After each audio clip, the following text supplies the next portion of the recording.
सदाशिवसमारम्भां शङ्कराचार्यमध्यमाम् अस्मदाचार्यपर्यन्तां वन्दे गुरुपरम्परां श्रुतिस्मृतिपुराणानाम् आलयं करुणालयं नमामि भगवत्पादशङ्करं लोकशङ्करं शङ्करं शङ्कराचार्यं केशवं बादरायणं सूत्रभाष्यकृतौ वन्दे भगवन्तौ पुनः पुनः समस्तजनकल्याणमयं नमामि चिन्मयं देवं सद्गुरुं ब्रह्मविद्वरं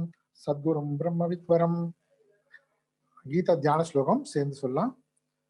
ओम पार्थाय प्रतिबोधिता भगवता नारायणेन स्वयं व्यासेन ग्रथितां पुराणमुनिना मध्ये महाभारतम् अद्वैतामृतवर्षिणीं भगवतीम् अष्टादशाध्यायिनीम् अम्ब त्वामनुसन्ततामि भगवद्गीते भवद्वेषिणीं भगवद्गीते भवद्वेषिणीं.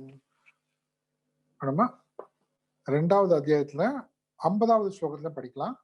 50, 51, 52, 53 படிக்கலாம். சேர்ந்து படிப்போம். ओ जहातीह उभे सुकृत दुष्कृते तस्माद् योगाय युज्यस्व योगः कर्मसु कौशलं कर्मजं बुद्धियुक्ता हि फलं त्यक्त्वा मनीषिणः जन्मबन्धविनिर्मुक्ताः पदं गच्छन्त्यनामयम् यदा ते मोहकलिलं बुद्धिर्व्यतितरिष्यति तदा गन्तासि निर्वेदं श्रोतव्यस्य श्रुतस्य च श्रुतिविप्रतिपन्ना ते यदा स्थास्यति निश्चला समाधावचला बुद्धिः तदा योगमवाप्स्यसि.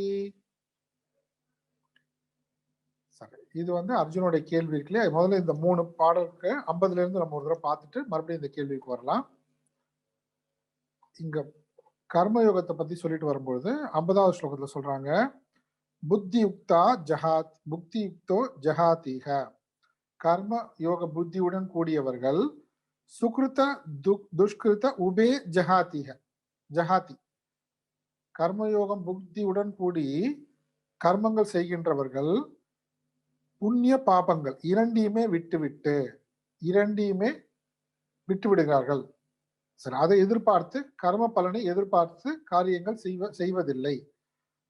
ஆகவே தஸ்மாத் யோகாய யுஜ்யஸ்வ, ஆகவே அர்ஜுனா நீ என்ன பண்ணு, யோகத்துடன் கூடியவனாக ஆவாயாக. நீயும் கர்மயோக பாவனையுடன் உன்னுடைய கடமையை செய்ய வேண்டும். ஏனென்றால் யோக கர்மசு கௌசலம், சிறப்பாக செயல் புரிவது என்பது கர்மயோக பாவனையுடன் செய்வதுதான். இப்போ கர்மயோக பாவனை தான் ஒரு செயலை சிறப்பான செயல்களா மாற்றுகிறது. சரி, எப்படி என்ன சிறப்பான செயல்களா மாற்றுறது? என்னன்னா பாப புண்ணியத்திலிருந்து விடுபட செய்கின்றது. சரி, பாப புண்ணியத்திலிருந்து விடுபடுவதனால என்ன ஆக போகுது? அதுதான் அடுத்த ஸ்லோகத்தை சொல்றாரு. ஏனென்றால் கர்மஜம் புத்தி யுக்தாகி பலம் தியக்த்வா மனிஷினக, அதாவது கர்மத்திலிருந்து பிறந்த பலன், அந்த பலன்களை விட்டு விடுபவர்கள் புத்தி யுக்தாக, கர்மயோகம் செய்கின்றவர்கள் அதை விட்டு விடுவதனால் என்ன ஆகுது? அவங்களுக்கு ஜன்ம பந்த வினிர்முக்தாக, பிறப்பு என்கின்ற பந்தத்திலிருந்து அவர்கள் முழுவதுமாக விடுபடுகிறார்கள். இங்க என்ன கனெக்ஷன் பாருங்க, டைரக்டா சொல்றாரு. கர்ம பலனை துறந்துட்டா பிறப்பிலிருந்து விடுபட்டு விடலாம். அப்ப கர்ம பலனுக்கும் பிறப்புக்கும் சம்பந்தம் இருக்கு. பிறப்பு இறப்பு பந்தம், நம்மளை பந்தப்படுத்துவது எது? கர்ம பலன். இப்ப கர்மயோகம் மூலமா என்ன பண்றாங்க? கர்மயோகம் மூலமாக கர்ம பலனை துறந்து விடுகிறார்கள். அந்த கர்ம பலன் தான் நமக்கு எப்படி வருது? பாவ புண்ணியங்களாக வருது. அந்த பாவ புண்ணியத்தை அனுபவிக்கிறதுக்கு நாம என்ன பண்றோம்? அனுபவிப்பதற்கு வேறு ஒரு பிறவி எடுக்க வேண்டியிருக்கு. இவங்க கர்மயோகத்தின் மூலமாக நம்மளை பந்தப்படுத்துகின்ற பிறப்பு என்கின்ற பந்தத்தை ஏற்படுத்துகின்ற அந்த விஷயத்திலிருந்து முழுவதுமாக விடுபட்டு கச்சந்தி அனாமய பதம், அனாமயம் பதம், நிலையான பதத்தை, மாறுதலற்ற முக்தி நிலையை பரமபதத்தை அடைகின்றனர். இப்படி அடைகிறவர்கள் என்னன்னு சொல்றாங்க? மனிஷினக. இவர்கள் ஆத்ம ஞானம் பெற்று மாறுதலற்ற தன் முக்தி நிலை, தன் சொரூப நிலையே அடைகின்றார்கள். எப்படி கர்மயோகத்திலிருந்து இவங்க பிறப்பிறப்பு விடுபடுகிறார்கள் இந்த ஸ்லோகத்துல சொல்லிட்டார். கண்டினியூட்டி தாட்ல பாருங்க. சரி, எப்படி நடக்குது இது? அதுக்கும் இங்க விளக்கம் இருக்கு அடுத்த பாட்டுல, 52வது பாட்டுல. எப்பொழுது மோக கலிலம், நம்ம பார்த்தோம் அவித்யா காம கர்மம். அவித்யா காம கர்மம். அவித்யான அறியாமை. அந்த அறியாமை என்ன பண்ணுதுன்னு பார்த்தோம், நம்மள செயலை ஈடுபடுத்துது. எந்த மாதிரி செயலை ஈடுபடுத்துது? ஒரு ஆனந்தம் வேணும் என்கின்ற செயல்ல ஈடுபடுத்துது. சரி, நம்ம இப்போ மறுபடியும் ஒரு பாயிண்ட் பார்த்துட்டு நம்ம கண்டினியூ பண்ணலாம். இப்போ என்கிட்ட ஒரு விஷயம் இருக்குன்னு சொன்னா நம்ம என்ன பண்றோம்? நம்ம கிட்ட இருக்குன்னா அதை தேட போவது இல்லை. நம்ம என்கிட்ட இருக்காது. அப்போ இன்னொரு விஷயம், என்கிட்ட ஏதாவது ஒண்ணு இல்லைன்னு சொன்னா, என்கிட்ட இல்லைன்னு சொல்றோம் பாருங்க, என்கிட்ட இது இல்லை அது இல்லைன்னு சொல்றோம் இல்லையா? இப்போ இது என்ன குறிக்குது? இது என்ன குறிக்கின்றதுன்னா, நான் குறை உடையவனாக இருக்கேன்றத தெரியுது. என்கிட்ட இதெல்லாம் இல்லை, அப்ப என்கிட்ட ஏதோ குறை இருக்கு. அதாவது நான் ஃபுல்ஃபில்ட் இல்லை, மனநிறைவான மனிதன் இல்லை, பூர்ணமான மனிதனாக நான் இல்லை. இது நான் பூர்ணமான மனிதனாக இல்லைன்றது எப்படி தெரியுதுன்னா, எனக்கு என்னுடைய ஆசை மூலமாக தெரிகிறது. இந்த ஆசைன்றதே எதை வெளிப்படுத்துதுன்னா, நான் பூர்ணமானவனாக இல்லை, நான் பூர்ணமானவனாக இல்லை என்கின்ற என்னுடைய நிலையை வெளிப்படுத்துவது எதுன்னு கேட்ட ஆசைதான். சரி, அப்ப நான் என்ன நினைக்கிறேன்? நான் பூர்ணமானவனாக ஆகணும்னா, நான் மனநிறைவுடன் இருக்கணும்னா, நான் முழுமையான சந்தோஷத்தை அனுபவிக்கணும்னா, எனக்கு இது வேண்டும் அது வேண்டும். அப்போ இது வேண்டும் அது வேண்டும்ன்றதுலாம் என்னது? ஆசை. அப்ப இந்த ஆசை எது நம்மள வெளிப்படுத்துது? நம்மள எதை புரிய வைக்கிறது நமக்கு? இந்த ஆசைன்றது நான் இப்பொழுது பூர்ணமான நிலையில இல்லைன்றத புரிய வைக்குது. நான் பரிபூர்ணமானவன் இல்லை, நான் இன்கம்ப்ளீட் பர்சன், நான் ரொம்ப இன்கம்ப்ளீட். இந்த ஃபீலிங்க எப்போ எது வெளிப்படுத்துது நான் இன்கம்ப்ளீட்ன்றது? என்னுடைய ஆசைகள் தான். அப்போ எவ்வளவு நேரடியான தொடர்பு இருக்கு பாருங்க. நாம நினைக்கிறோம் நான் நிறைய ஆசைப்படு, எல்லாத்துக்கும் ஆசைப்படு, இதுக்கு ஆசைப்படு அதுக்கு ஆசைப்படு, எல்லாத்தையும் அடைங்க. எல்லாத்துக்கும் ஆசைப்பட்டு எல்லாத்தையும் அடைஞ்சா அதுக்கப்புறமா பூர்ணமானவனா ஆக போறேன்னு நம்ம நினைச்சிட்டு இருக்கோம். ஆனா சாஸ்திரம் என்ன சொல்றது? இப்படி நீ ஆசைப்படுவதே நீ பூர்ணமற்றவன் என்பதை காட்டுகிறது. நீ பூர்ணமான மனிதன் இல்ல. உங்களுக்கு இது இது இந்த இந்த சூக்ஷ்மமான விஷயம் புரியுதா? அப்போ இங்க என்ன சொல்றாங்கன்னா, கர்மயோகம் மூலமா என்ன பண்றாங்க இவங்க? கொஞ்சம் கொஞ்சமாக அந்த பலன்ல பற்ற விட சொல்றாங்க. பலன்ல இருக்கக்கூடிய பற்ற விட்டு விட்டு அவித்யா காமகர்ம மோக கலிலம். எப்பொழுது நீ மோக கலிலம் இருக்கு பாருங்க, மோகம் என்கின்ற சேற்றை, அந்த மோகத்தோட சேர்த்து என்ன எடுத்துக்கணும்? மோகம்ன்றது இங்க அவித்யா அறியாமை, அதுக்கப்புறம் என்ன? காமம் ஆசை, அதுக்கப்புறம் செயல், அவித்யா காம கர்மம். இப்ப என்ன விஷயம்? அது என் சொரூபம் பூர்ணமானது, நானே பூர்ணமானவன், என் சொரூபமே பூர்ணமானதுன்றது எனக்கு இப்ப தெரியல, அறியாமையில இருக்கேன். இப்ப என்ன பண்றேன் நானு? நான் அந்த அறியாமையில இருக்கிறதுனால நான் என்ன குறை உள்ளவனா நினைக்கிறேன். ஏன்? நான் பூர்ணமானவன் இல்லை, அப்பனா குறை இருக்கிறவன், குறைவுடன் இருக்கிறவன், இன்கம்ப்ளீட். இப்ப இப்படி இன்கம்ப்ளீட்டா இருக்கிற என்ன நான் பூர்ணமானவனாக மாறுவதற்கு நான் என்ன நினைக்கிறேன்? எனக்கு வேற ஏதோ ஒன்று தேவைப்படுகிறது. நான் பூர்ணமானவன் என்கின்ற அறியாமையே என்னுடைய ஆசைக்கு காரணமாக இருக்கு. இது புரியுதுங்களா? இப்ப நான் பூர்ணமானவன்னு தெரிந்த பின்னாடி நானே என்னுடைய சொரூபமே சந்தோஷம், ஆனந்த சொரூபம்னு தெரியாதனால நான் எதுக்கு ஆசைப்படுறேன்? எனக்கு ஆனந்தம் வேணும்ன்றதுக்கு ஆசைப்படுறேன். இப்ப அந்த அந்த ஆனந்தத்தை நோக்கி என்ன செயல்பட வைக்கிறது, செயல்ல இறங்குறேன். அந்த ஆனந்தத்தை அடையணுன்றதுக்காக நான் செயல்ல இறங்குறேன். இப்ப இது எல்லாமே என்னவா? இது எல்லாமே மோகச்சேரு. அறியாமை, அறியாமையிலிருந்து ஆசை, ஆசையிலிருந்து கர்மம். இது வந்து பேசிக்கா நம்ம புரிஞ்சுக்கணும். பேசிக்கா இந்த இந்த விஷயம் நமக்கு வேதாந்தத்துக்கு புதுசா இருக்கிறவங்களுக்கு இந்த இந்த இந்த கிளாரிட்டி வேணும் இதுல. இது ரொம்ப பேசிக் இது. என் சொரூபமே ஆனந்தம்னு அறியாதனால நான் என்ன பண்றேன், எனக்கு ஆனந்தம் வேணும்ன்ற எண்ணம் தோன்றுகிறது. அதுக்கு பேரு ஆசைன்னு பேரு. ஆசைனா என்ன, எனக்கு சந்தோஷம் வேணும்ன்ற எண்ணம் இருக்குல்ல, அதுவே ஆசை. ஏன்னா என்கிட்ட இல்ல, என்கிட்ட இருக்கு. இப்ப ஆனா என்ன, எனக்கு சாஸ்திரம் என்ன சொல்லுது, உன் சொரூபமே ஆனந்தமாச்சே, ஆனா எனக்கு அது தெரியல. இப்போ எனக்கு அது தெரியாதனால, அது தெரியாதுன்றதுனால, என் சொரூபம் ஆனந்த சொரூபம்ன்றது தெரியல இல்லையா, அதுக்குதான் என்ன பேரு, அறியாமைன்னு பேரு. ஏதாவது ஒண்ணு தெரியலன்னா அறியாமைன்னு சொல்ல போறோம். அததான் இங்க மோக கலிலம் சொல்றாங்க. மோகம், அதாவது என் மோகம்னா என்ன, இருக்கிறது ஒரு இடத்துல,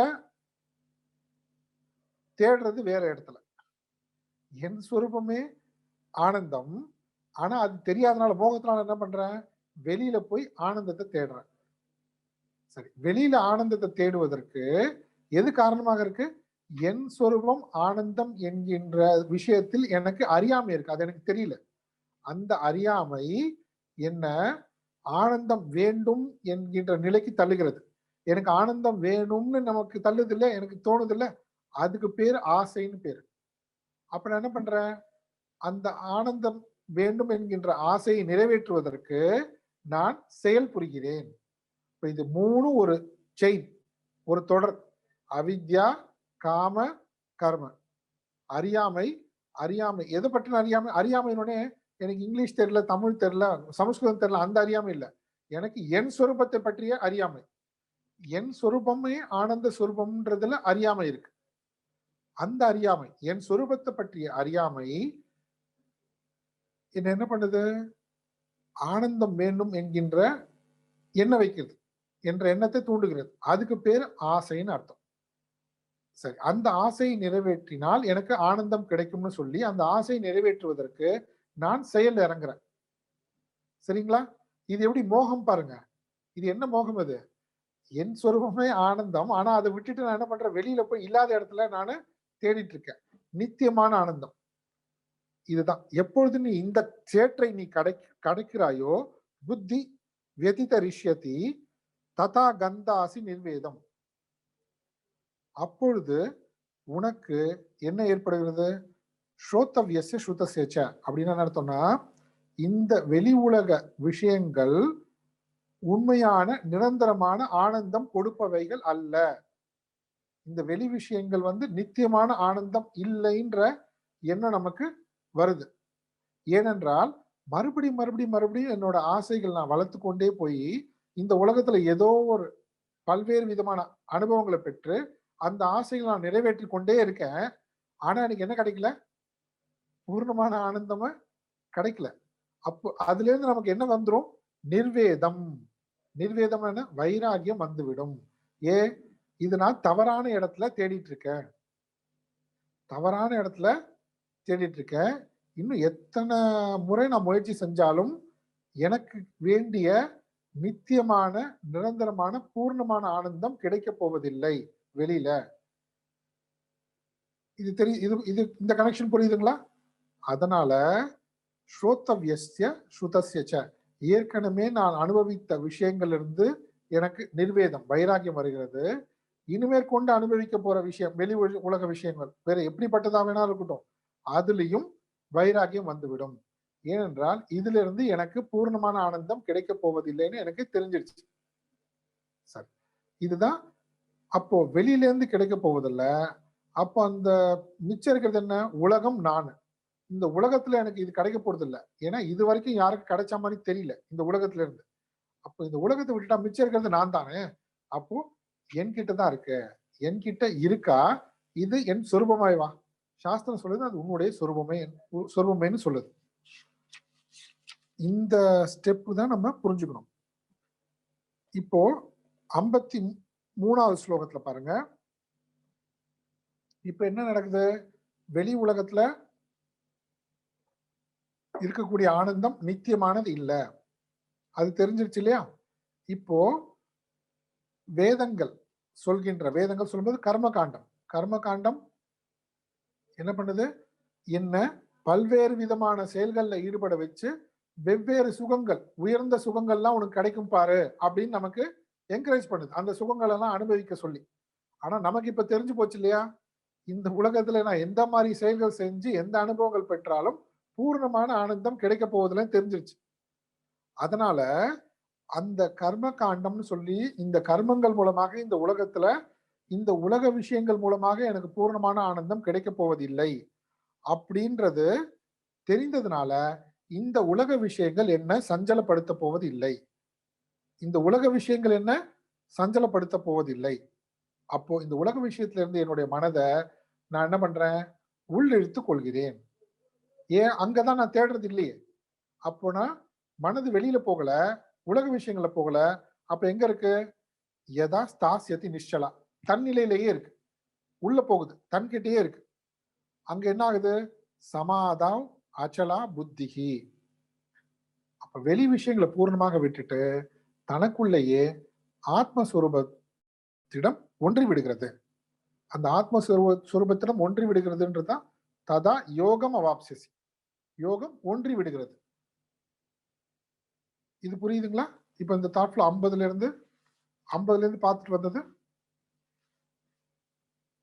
கர்மயோகம் என்ன பண்ணுது? பல தியாகம். பாப புண்ணியத்திலிருந்து பாப புண்ணியத்தை விட வைக்குது. கர்ம பலத்தை விட வைக்குது.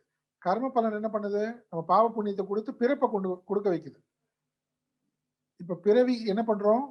கர்மம், கர்ம பலன், அந்த கர்ம பலன் அனுபவிக்கிறதுக்கு மறுபடியும் நமக்கு பிறவி. இப்படியே போயிட்டு இருக்கு. இதுக்கெல்லாம் என்ன காரணம்னு பார்த்தா என் சொரூபமான என் சொரூபமே ஆனந்தம்னு நான் அறிந்து கொள்ளாததான் காரணம்.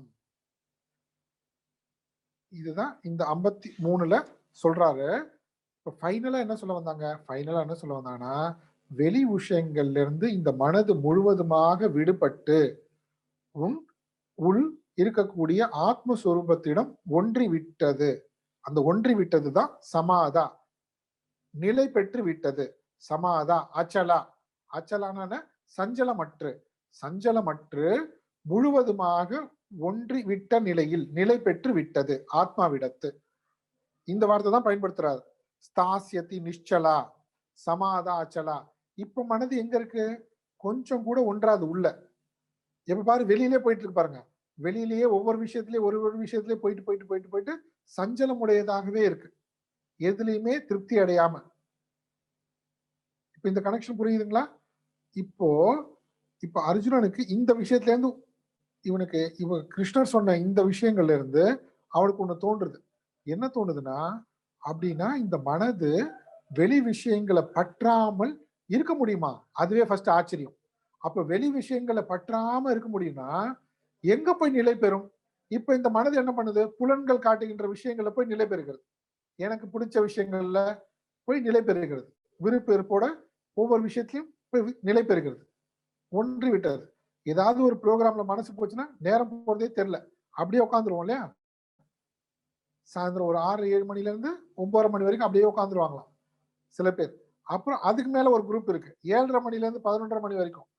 அது ஸ்போர்ட்ஸ் தனியா ஒரு கிரிக்கெட் குரூப். அப்போ டிராமா குரூப் ஒண்ணு இருக்கு, ஸ்போர்ட்ஸ் குரூப் இருக்கு. யாருக்கு எதுல விருப்பம் இருக்கோ அங்க போய் இந்த மனது என்ன பண்ணுதுன்னா நிலை பெற்று விடுகிறது. ஆனா அந்த நிலை பெற்ற மனசு எந்த நிலையிலையும் பூர்ணத்துவத்தை அனுபவிச்சதே கிடையாது. முழுமையான ஆனந்தத்தை அனுபவிக்கிறதே இல்லை. ஆனா பகவான் என்ன சொல்றாரு? இப்படி இந்த வெளி விஷயத்துல எங்கேயுமே மனது போகாம வெளி விஷயங்களே பற்றாம ஆனா நிலையாக இருக்கு. இது எப்படி நிலையாக இருக்கு? எங்க நிலையாக இருக்கு? அப்போ தனக்குள்ள, வெளியில இல்லைன்னா உள்ளதான். அப்போ உள்ள சமாதவ் அச்சலா நன்றாக நிலை பெற்று விடுகின்றது. ஸ்தாஸ்யதி அசைவற்று சஞ்சலமற்று ஒரு இடத்தில் நிலை பெற்று விடுகிறது. அது என்ன இடம்? யோகம் அவாப்சசி. நம்மளுடைய ஆத்மஸ்வரூபவிடமே நிலை பெற்று விடுகின்றது. அப்ப நிலை பெற்று விட்டதுன்னா அது தன்னுடைய சொரூபத்தை அறிந்து கொண்டதுன்னு அர்த்தம். தானே ஆனந்த ஸ்வரூபம் என்பதை அறிந்து அதில் நிலை பெற்று விட்டது. எது மூலமாக அந்த நிலைக்கு வந்தார் ஒருத்தர்?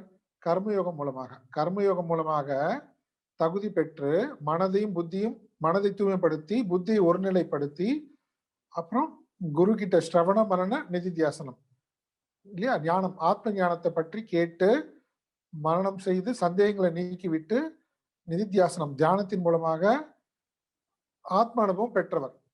இப்படி வெளியில போகின்ற மனம் புத்திய முழுவதுமாக உள்முகப்படுத்தி தனக்குள் இருக்கிற அந்த ஆத்மஸ்வரூபம் இறை சுரூபத்திடம் நிலை பெற செய்து விட்டவர். அதுக்கான வார்த்தைகள் தான் ஸ்திதலா, அச்சலா எல்லாம் போட்ட அச்சலா, ஸ்திதக, சமாதவ் அச்சலா, அப்புறம் ஸ்தாசியதி நிಶ್ಚலா, அசைவற்று நிശ്ചலமற்று நிலை பெறச் செய்து புத்தியை மனம் புத்தியை அப்பொழுது அவன் யோகம் அவாப்சியசி யோகத்தை அடைகிறான் அப்படின்னு சொல்லி முடிச்சார். இதுல இருந்து அர்ஜுனன் சரியாக புரிந்து கொண்டான் யாரை பத்தி சொல்றார் கிருஷ்ணன்றத புரிந்து கொண்டாரு. இப்ப அவன் ஒரு பேர் கொடுக்குறான். அர்ஜுனன் ஞானிகளுக்கு ஒரு பேர் கொடுக்குறான். என்ன பேர்னா ஸ்தித பிரக்யன் பேர் கொடுக்குறான். ஸ்தித பிரக்யன் நன்றாக நிலை பெற்று விட்ட அறிவை உடையவன், மனதை உடையவன். எதில் நிலை பெற்று விட்ட? இறைநிலையில் இறை சுரூபத்திடம் நன்றாக நிலை பெற்றுவிட்ட மனதை உடைய. அவருக்கு பேர் என்ன? இவ்வளவு பெருசா நம்ம தமிழ்ல சொல்றோம், ஒரே வார்த்தையில என்ன சொல்லிட்டாரு? ஸ்தித பிரக்யன் சொல்லிட்டார். சரி, அந்த ஸ்தித பிரக்யன் எந்த நிலையில அந்த ஆத்ம ஞானத்தை இறைநிலை உணர்ந்தார்? தனக்குள்ள சமாதி நிலையில் உணர்ந்தார். அப்போ சமாதி தஸ்ய, சமாதி நிலையில் தன் ஆத்மஸ்வரூபத்திடம் தன் இறை சுரூபத்திடம் ஒன்று பெற்றுவிட்ட அந்த ஞானி ஸ்தித பிரக்யனுடைய கிம் பாஷா, அப்படிப்பட்டவனுடைய லட்சணம் கிம் பாஷா, கா பாஷா, முதல்ல கா பாஷான்னு வருது பாருங்க. அவருடைய லட்சணம் என்ன? முதல் கேள்வி. இது ஜென்ரலா கேள்வி கேட்டான், அவரோட லட்சணம் எப்படிப்பட்டது. அடுத்தது ஸ்திததி, அவருக்கு இன்னொரு பேரு ஸ்திததின்னு சொன்னாலும் ஸ்தித பிரக்யன் தான். ஸ்திததி கிம் பிரபாஷித்த, அவர் எவ்விதம் பேசுவார். அப்புறம் என்ன? கிம் ஆசீத்த, எவ்விதம் அவர் உட்கார்வார். அப்புறம் எவ்விதம் அவர் நடப்பார். இப்படி கேட்டா அவருடைய நடவடிக்கைகள் எப்படி இருக்கும்? அவர் அமைதியாக இருக்கும் பொழுது எப்படி இருப்பார்? எல்லா வேலைகளிலும் ஈடுபட்டு கொண்டிருக்கும் போது எப்படி இருப்பார்? அவர் பேசும்போது எப்படி பேசுவார்? இதுதான் கேட்கிறார் அவர்.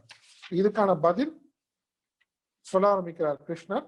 அந்த ஸ்லோகம் நம்ம ஒரு தடவை படிச்சிடலாமா? ஓகே, நம்ம படிச்சதுதான் ஏற்கனவே. மறுபடியும் இந்த ஸ்லோகமே படிக்கிறோம், ஏன்னா இதுதான் பேஸ், ரொம்ப ரொம்ப ஸ்ட்ராங்கா இருக்கணும் இது. இப்ப ஞானின்னா யாரு, அவரோட லட்சணம் என்ன? முதல் லட்சணமே சொல்லிட்டார்.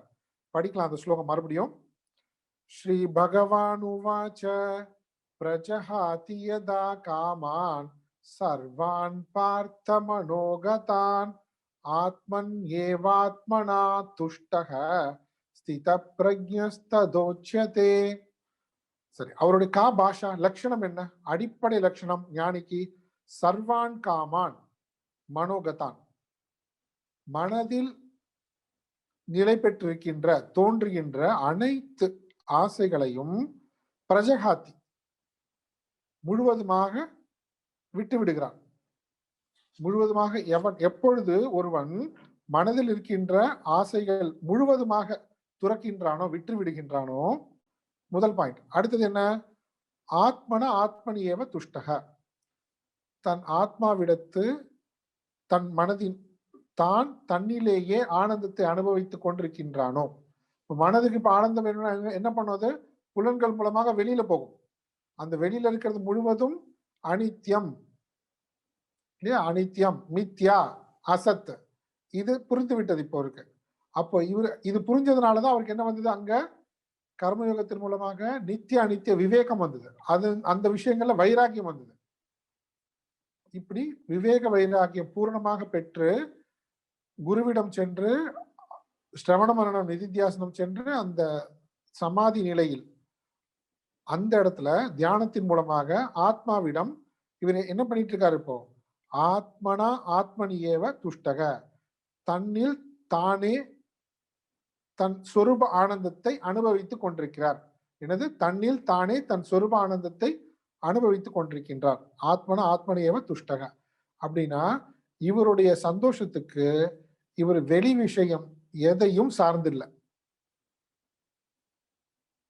இந்த உலக பொருள் எந்த விஷயத்தையும் சார்ந்து அவருடைய ஆனந்தம் இல்ல. 2 விஷயம் புரிஞ்சது இல்லையா? ஞானியினுடைய லட்சணம். இப்போ முதல் விஷயம் என்ன? மனதுல கொஞ்சம் ஒரு துளி கூட ஆசை இல்ல. 2வது தன் சொரூப ஆனந்தத்திலேயே நிலை பெற்று இருப்பவர். அடுத்து என்ன? அடுத்து கிம் பிரபாஷியத்த அப்படின்றதுக்கு 56, 57 2 ஸ்லோகங்கள் பதிலாக நம்ம வைத்துக்கலாம். எப்படின்னு பார்க்கலாம். அந்த ஸ்லோகம் படிப்போம் நம்ம. 56, 57. துக்கேஷ்வனுத்விக்னமனாஹ दुःखेष्वनुविघ्नमनाः दुःखेष्वनुद्विग्नमनाः दुःखेष्वनुद्विग्नमनाः सुखेषु विगतस्पृहः सुखेषु विगतस्पृहः सुखेषु विगतस्पृहः सुखेषु विगतस्पृहः वीतरागभयक्रोधः वीतरागभयक्रोधः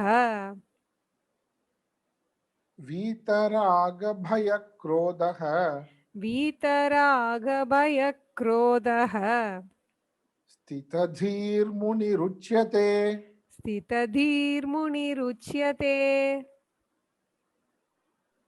स्थितधीर्मुनिरुच्यते स्थितधीर्मुनिरुच्यते சேர்ந்து படிக்கலாம். दुःखेष्वनुद्विग्नमनाः सुखेषु विगतस्पृहः वीतरागभयक्रोधः स्थितधीर्मुनिरुच्यते. இப்ப அடுத்த பாடல் 57 படிச்சிருவோம். यः सर्वत्रानभिस्नेहः यः सर्वत्रानभिस्नेहः यः सर्वत्रानभिस्नेहः यः सर्वत्रानभिस्नेहः तत्तत्प्राप्य शुभाशुभम् तत्तत्प्राप्य शुभाशुभम् तत्तत्प्राप्य शुभाशुभम् तत्तत्प्राप्य शुभाशुभम् नाभिनन्दति न द्वेष्टि नाभिनन्दति न द्वेष्टि नाभिनन्दति न द्वेष्टि नाभिनन्दति न द्वेष्टि तस्य प्रज्ञा प्रतिष्ठिता तस्य प्रज्ञा प्रतिष्ठिता तस्य प्रज्ञा प्रतिष्ठिता तस्य प्रज्ञा प्रतिष्ठिता சேர்ந்து படிக்கலாம். यः सर्वत्रानभिस्नेहः तत्तत्प्राप्य शुभाशुभम् नाभिनन्दति न द्वेष्टि तस्य प्रज्ञा प्रतिष्ठिता. இங்க துக்கேஷு அனுத்விக்னமனாக துன்பங்கள் ஏற்படும் பொழுது துன்ப சூழ்நிலையில் கலங்குவதில்லை. துன்ப சூழ்நிலையில் கலங்குவதில்லையோ, யார் துன்ப சூழ்நிலையில் கலங்குவதில்லையோ, சுகேஷு விகதஸ்பிருக சுகங்களை அடையும் பொழுது யார் அவற்றில் பற்று வைப்பதில்லையோ, அதாவது விகதஸ்பிருக பற்றிலிருந்து நீங்குகிறார்களோ, சுகம் ஏற்படும் போது பற்றிலிருந்து அதில் பற்று வைப்பதில்லையோ. அப்புறம் வீத்த ராக பய குரோதக யாருக்கு விருப்பு பயம் கோபம் இவை முற்றும் அற்று போயினவோ, இது முற்றும் அற்று போயினவோ அப்படிப்பட்ட முனிகி அப்படிப்பட்ட முனிவன் ஸ்திததி உச்சியத்தை ஸ்தித பிரஜன் என்று கூறப்படுகிறான். அதாவது ஆத்மாவிடத்து தன் சொரூபத்திடத்து இறை சொரூபத்திடத்து நிலை பெற்று விட்டவன் என்று பொருள். இங்க எத்தனை பாயிண்ட் இருக்கீங்க? துன்பம் வரும்பொழுது மனம் கலங்குவதில்லை, கலக்கம் அடைவதில்லை. சுகம் வரும்பொழுது அந்த சுகத்தில் பற்று கொள்வதில்லை. 3வது ராக பய குரோதம். ராகம்னா விருப்பு, பயம், அப்புறம் குரோதம். குரோதம் சரி, குரோதம்னா நமக்கு தமிழ்ல இருக்காது குரோதம்ன்றது. கோபம்னா ஒரு கொஞ்ச நேரத்துல இருக்கிறது. குரோதம்னா அது மனதிலேயே தங்கி விடுவது. ஒருத்தர் மேலேயோ இல்ல ஒரு சூழ்நிலையிலயோ குரோதம் வளர்த்துக்கிறோம்னு சொல்ற பாருங்க, அது ஸ்ட்ராங். இது மாதிரிலாம் இல்லை, யார்கிட்ட இல்லையோ. அப்படின்னா என்ன அர்த்தம்? அவருடைய பேச்சுல கிரிம் பிரபாஷியத்தை அவர் எப்படி பேசுவார்னு அர்த்தம்னா, அவருடைய பேச்சுல இதெல்லாமே இருக்காது. துன்பம் சூழ்ந்திருக்கும் பொழுது எப்படி இருக்காது? மனத்தை கலங்குவது போல. அவர் மனசு கலங்கிடுச்சு. அவர் துன்பத்தை கண்டு பயந்துட்டார். துன்பம்ன்றது எதா வேணா இருக்கலாம் இல்லையா? பிசினஸ்ல கூட நஷ்டமா இருக்கலாம், இல்ல கூட இருக்கிறவங்க பிரிந்து போகலாம். எப்படிப்பட்ட சூழ்நிலை வந்தாலும் அதனால என்ன ஆகுதுல வர மனம் கலங்குவதில்லை. அது எப்படி தெரியும் ஒருத்தருடைய மனம் கலங்கிடுச்சா இல்லையான்னு? அவங்களுடைய பேச்சுல தெரியுது. அப்போ அவருடைய பேச்சுல இந்த மாதிரியான விஷயங்களா இருக்காது. இப்போ மறைச்சிட்டு பேசுறது, சப்ரஸ் பண்றது அந்த மாதிரி அர்த்தம் கிடையாது. இயல்பாகவே அவருடைய பேச்சுல எத்தனை துன்பம் வந்தாலும் அதுல வந்து அந்த அது மனது கலங்கவே இல்லைன்றது எப்படி தெரியும்னா, அவருடைய பேச்சு மூலமாவே நமக்கு தெரிய வரும். சுகே விகித ஸ்பிருஹ. அது போல பற்று. ஒரு சில சுகங்கள் நமக்கு கிடைக்குது, சந்தோஷ சூழ்நிலை நமக்கு வருதுன்னா, அந்த சூழ்நிலையிலேயே நம்ம இருக்கணும்னு நினைப்போம். அது அப்படியே நீடித்து கொண்டே போகாத அப்படின்னு ஏங்க ஆரம்பிச்சிருவோம். அதுக்கு பேரு தான் ஸ்பிருஹ, பற்றுன்னு பேரு. இப்போ அந்த மாதிரி எண்ணமும் அவருக்கு இருக்காது. சாதகமான சந்தோஷமான சூழ்நிலை இருக்கும்பொழுது, ஐயோ இந்த சூழ்நிலை என்னை விட்டு போயிட போதோ, என்னை விட்டு போயிட போதோ, எனக்கு இது கிடைக்காதா, மறுபடியும் எப்ப கிடைக்குமோ இப்படின்ற தாட் வர்றது சகஜம். ஆனா அவருக்கு என்ன அந்த மாதிரி இருக்கவே இருக்காது. அப்போ துக்கம் வரும்போது அதனாலையும் பாதிக்கப்படுவதில்லை, சுகம் வரும்பொழுது அதுலயும் பற்றுக்கொள்வதில்லை. இந்த சுக துக்கம் ரெண்டுத்தினாலையும் பாதிக்கப்பட்டா அவங்களுக்கு தான் என்ன இருக்கும் கேட்டீங்கன்னா, பற்று ராகம் வந்துடும். அவங்களுக்கு அந்த ராகம் வந்து ஆசை, விருப்பு, பற்று. அந்த பற்று தான் பற்றி கொண்டிருக்கிற விஷயம் நம்மளை விட்டு கை போயிடுமோ, அதுக்கு யாராவது இடையூறு உண்டு பண்ணி விடுவார்களான்ற பயம் இருக்கும். அப்படி இடையூறு பண்ணுபவர்களிடம் குரோதம் வரும், வெறுப்பு வரும், கோபம் வரும். இது எதுவுமே இல்லை அவர்களிடத்து. இது போலதான் ஞானிகளுடைய எப்படி பேசுவார்னு சொல்லும் போது, இங்க பேசுன்றதுன்றது என்னன்னு கேட்டீங்கன்னா, ஆக்சுவலா அவருடைய மனநிலை தான். அந்த மனநிலை வந்து எப்படி இருக்கு, சுகம் வரும்போது துக்கம் வரும்பொழுது எல்லா சூழ்நிலையும் எப்படி இருக்கு. சரி, இதுக்கு நம்ம உதாரணம் பார்க்கணும்னா மறுபடியும் நம்ம ராமாயணத்துக்கு தான் போறோம். இங்க நம்ம தசரத மகாராஜா என்ன பண்றாரு, தனக்கு அடுத்து ராமபிரானுக்கு பட்டாபிஷேகம் சூட்டணும், அது மாதிரி ஒரு முடிவு பண்றாரு. முடிவு பண்ணிட்டு ராமரை கூப்பிட்டு அனுப்புறார். அதுக்கு முன்னாடி மந்திரிகள் கிட்ட எல்லாம் பேசுறாரு, எல்லார்கிட்டையும் பேசிட்டு தன்னுடைய குரு வசிஷ்டர் அவரும் இதை அப்ரிஷியேட் பண்றாரு. சரி நீ எடுத்த முடிவு கரெக்ட் தான் அப்படின்னு சொன்ன பின்னாடி ராமரை கூட்டு விடுறார். ராமர் வந்துடுறார். வந்து தசரதர் முன்னாடி நமஸ்காரம் பண்ணிட்டு இருக்காரு. அப்போ தசரதர் வந்து சில விஷயம் சொல்றாரு. சில விஷயம் என்ன பாருங்க, ஒரு மிகப்பெரிய சாம்ராஜ்யம், தசரத சக்கரவர்த்தி அப்படின்னா பல சிற்றரசர்கள் இவரு கீழே இருக்காங்க. அப்ப பல நாடுகள் இவரு கீழே இருக்கு தசரதருக்கு. இப்போ அப்படிப்பட்ட சக்கரவர்த்தியாக இருக்கக்கூடிய மிகப்பெரிய சாம்ராஜ்யத் அப்படிப்பட்ட நிலையில அடுத்து ராமருக்கு பட்டாபிஷேகம் சூட்டுறார். இப்போ அத சொல்லும் போது என்ன சொல்றாரு ராமர் கிட்ட, இப்ப யாராவது நமக்கு ஏதாவது ஒரு புதுசா ரெஸ்பான்சிபிலிட்டி கொடுத்தோம்னு வச்சுக்கோங்க, கொடுத்தாங்கன்னா நமக்கு எப்படி இருக்கும்? முதல் விஷயம், ஐயோ நம்ம தான் மாட்டணுமா, வேற வழி இல்லையா நமக்கு, யாராவது இருந்தா பாருங்களேன், இப்படி சொல்லுவோம். மிகப்பெரிய ஒரு பொறுப்பு வரும் பொழுது சகஜமா ஏதோ நமக்கு கஷ்டமா இருக்கும். அது வரைக்கும் இந்த ஃப்ரீடம் போன மாதிரி நமக்கு ஒரு இருக்கும், தோணும் நமக்கு. நம்ம சுதந்திரமா இருந்தோம், வீட்டுல வந்து நம்ம சம்பாதிச்சு கொடுக்கணும் அந்த மாதிரி யோசனையே இல்லை. யாரோ சம்பாதிப்பாங்க, நம்ம பாட்டு ஜாலியா படிக்கலாம், கிளாஸ் போகலாம், எங்கேயாவது அந்த கிளாஸ் போறோம் இந்த கிளாஸ் போகலாம், செலவு பண்ணிட்டே இருக்கலாம். ஸ்டூடெண்டா இருக்கிற வரைக்கும் 25 வயசு வரைக்கும் கூட இப்பெல்லாம் படிக்கலாம் ஜாலி. முடிஞ்சா 30 வயசு கூட பிஜி பண்றேன், நான் எம்ஃபில் பண்றேன், பிஜி பண்றேன், அப்படியே இருக்கலாம். கவர்மெண்ட்டும் ஸ்காலர்ஷிப் கொடுக்கும், ஏமாந்து போய் அங்க போய் அங்கேயே ஸ்ட்ரைக் எல்லாம் பண்ணலாம் ஜாலியா வாங்கிட்டு, இல்லையா? நம்ம பாக்குறோம் எங்க என்ன யாரெல்லாம் அப்படி பண்றா நம்ம பாக்குறோம். இப்போ ஆனா அப்படி இருக்கும்போது அவங்க கையில ஒரு ரெஸ்பான்சிபிலிட்டி கொடுப்போம். சரி நீ ஸ்ட்ரைக் எல்லாம் பண்ற, நீ என்ன அட்மினிஸ்ட்ரேஷன் பாத்துக்கப்பா, எங்களுக்கு பண்ண தெரியல, இந்த காலேஜ்ல ஒழுங்கா எங்களுக்கு அட்மினிஸ்ட்ரேஷன் பண்ண தெரியல, நீ பாத்துக்கோ, உன்னை நாங்க லீடர் ஆக்கிடுறோம், நீ ஸ்டூடெண்ட் லீடர் வேண்டாம், மேனேஜ்மெண்ட்டுக்கு லீடர் ஆயிடுது, நீ ஒழுங்கா நடந்துப்பா காலேஜ். பாருங்க அரசியல் பின்னணியில என்ன மாதிரி எல்லாம் நடக்குது பாருங்க, எப்படி ஏமாத்துறாங்க பாருங்க. ஆனா எந்த ரெஸ்பான்சிபிலிட்டி எடுத்துக்க மாட்டாங்க. ஆனா குற்றம் சொல்லிட்டு ரொம்ப அவங்க அப்படியே ரெஸ்பான்சிபிலிட்டி எடுத்துக்கும் போது கூட அவங்க பாத்தீங்கன்னா அவ்வளவு செல்ஃபிஷா இருப்பாங்க. அவ்வளவு செல்ஃபிஷா தங்களுடைய குடும்பம் இப்படிதான் சுரண்டிட்டே இருக்கிறது. ஆனா யாராவது ஒருத்தங்க நல்லா பண்ணும்பொழுது நல்லா கமெண்ட் அடிச்சுட்டு ஏமாத்திட்டு இப்படி திரியுது இல்ல. இப்ப யோசிச்சு பாருங்க, இதுதான் நடந்துட்டு இருக்கு காலாகாலமா. ஆனா தசரதர் இப்ப ராமர் கிட்ட இல்லைன்னா எப்படி ஆகும்னா, இன்னும் வேற மாதிரி ஆயிடும். என்ன வேற மாதிரி? எப்பதான் நமக்கு எவ்வளவு காலம் எங்க அப்பாவே ஆட்சியில உட்கார்ந்திருப்பாரு. ம்? நமக்கு எப்பதான் சான்ஸ்? ஐயோ இன்னும் கிடைக்கல. இது நம்ம எங்க படிக்கலாம் நம்ம? நம்ம ஹிஸ்டரி எடுத்து பார்த்தா தெரியும் வரலாறு. அந்த முகலாயர்களுடைய ஆட்சியில நாங்க வேற யாரோ கற்பனை பண்ணிக்காதீங்க. அது மேட்ச் ஆச்சுன்னா நமக்கு தெரியாது. ஆனா முகலாயர்களுடைய இது பார்த்தீங்கன்னு வச்சுக்கோங்களேன், அவங்க அப்பாவ கொன்னுட்டு அவங்க வந்துருவாங்க அடுத்து. இல்லன்னா காத்துட்டு இருப்பாங்க. இல்ல அரெஸ்ட் பண்ணி ஜெயில்ல போட்டுருவாங்க. இது லைனா தெரியும் நமக்கு. ஆனா தசரதர் என்ன பண்றாரு? அவங்களுடைய ஆட்சி முறையெல்லாம் முன்னாடி எப்படி இருந்திருக்கு பாருங்க. அவர் என்ன பண்றாரு? இப்போ தன்னுடைய கடமை இதுக்கு முடிஞ்சிடுச்சு வாழ்க்கையில. அடுத்த கட்டத்துக்கு நம்ம போகணும். அப்போ அடுத்து என்ன பண்றாரு? ராமபிரான கூப்பிட்டு சொல்றாரு. நெறைய பேசுறாரு ராமர்ட்ட.